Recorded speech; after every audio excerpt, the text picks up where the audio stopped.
মনালিছাই অন্য এটা ভিডিঅ'লৈ পুনৰ সকলোকে স্বাগতম জনালোঁ।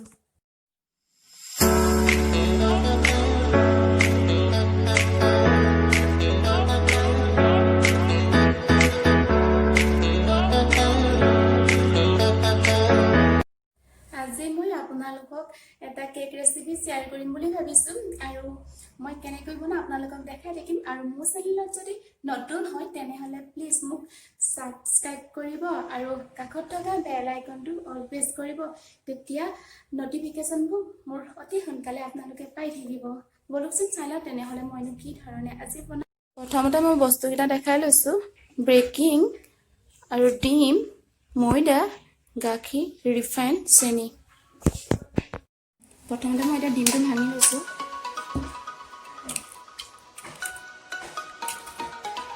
আৰু এইটো ভাঙি ল'ম তেনেকৈ।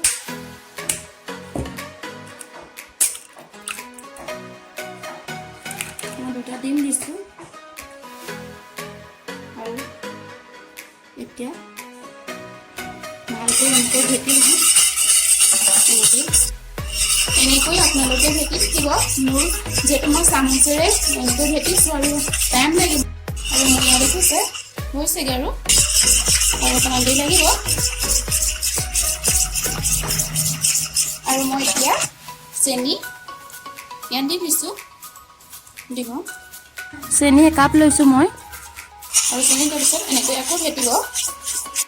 চেনি দিয়াৰ পিছত আপোনালোকে ভালদৰে ভেটি দিব, নহ'লে চেনিবিলাক গোটা গোটা হৈ যাব পাৰে। আৰু এইটো মিশ্ৰণ হৈ গ'ল আৰু মই এতিয়া ময়দা দি দিছোঁ। ময়দা একাপ লৈছোঁ মই, যিহেতু সৰু বনাম। দিয়াৰ পিছত আকৌ ভেটি দিব। ৰিফাইন তেল এয়া দেখিছে হাফ দিছোঁ, অলপ কমাই দিছোঁ, একাপ লৈছিলোঁ মই। ৰিফাইন তেল দিয়াৰ পিছত মই আকৌ এনেকৈ ভালদৰে ভেটি দিলোঁ আৰু দিয়াৰ পিছত এতিয়া বেকিং মই এচামুচ দিছোঁ।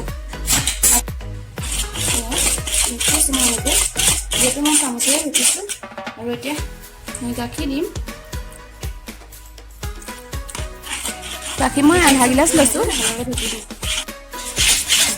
আৰু এয়া মোৰ মিশ্ৰণ হৈ গ'ল। দেখিছে যিহেতু মই চামুচেৰে কৰিছিলোঁ, ধুনীয়া এটা মিশ্ৰণ হৈ গৈছে।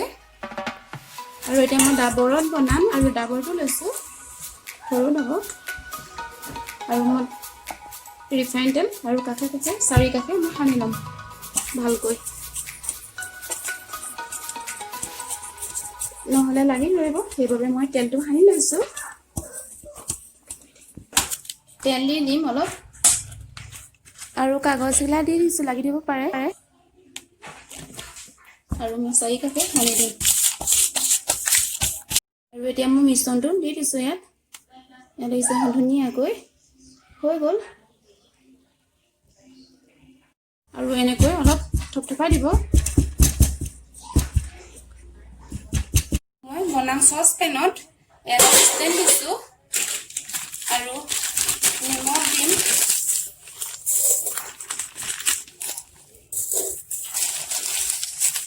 নিমখ নিদিলেও আপোনালোকে বালিও এনেকৈ তলত দি ল'ব পাৰে। আৰু এতিয়া মই এইটো বহাই দিছোঁ এনেকৈ।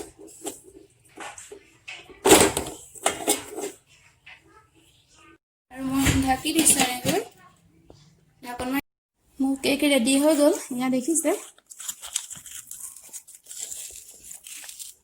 মই আপোনালোকক কাটি দেখাইছোঁ, দেখিছে কিমান কোমল হৈছে। আপোনালোকক কাটি দেখাইছোঁ অলপ। কেকটো চাই ভাল লাগিলে লাইক, কমেণ্ট, লগতে বন্ধুবৰ্গলৈ শ্বেয়াৰ কৰি দিব। Bye bye.